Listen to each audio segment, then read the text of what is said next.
bismillaahi raxmaani raxiim wacan oo wanaagsan dhegaystayaal saaxiibayaal meel kastoo aad joogtaan kusoo dhowaada barnaamijka falanqaynta caalamka. Qodobada aad ku maqli doontaana waxaa ka mid a Maraykanka oo cunaqabatayn saaray garsoorka maxkamadda dambiyada caalamiga ee ICC,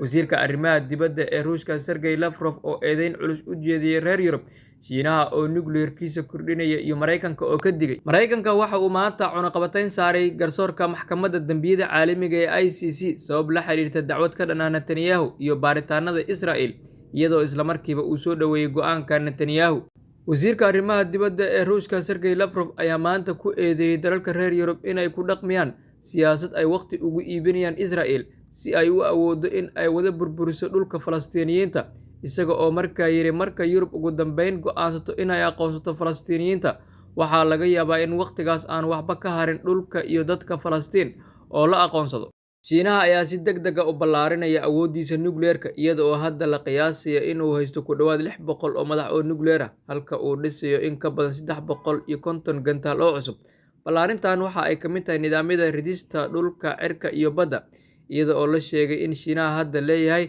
462 gantaal oo nukliyeer ah oo gaari karaya gudaha Maraykanka, sida ay maanta warisay wakaaladda wararka ee Reuters. Maraykanka waxa uu saadaalinayaa in Shiinuhu uu doonayo ka hor sanadka 2030 in uu helo in ka badan 1000 madax oo nukliyeer ah, inkasta oo Shiinuhu si rasmi ah u sheegay in uu dhaqangelinayo siyaasadda inaanan hubka nukliyeerka marka hore la adeegsan. Haddana Maraykanka waxa uu ka digayaa in Shiinaha laga yaabo inuu tixgeliyo adeegsiga nukliyeerka marka hore haddii uu dagaal ku qaado Taiwan oo ay ka dhalato weeraro khatar gelinaya jiritaankiisa oo ay ku qaadaan reer galbeedka.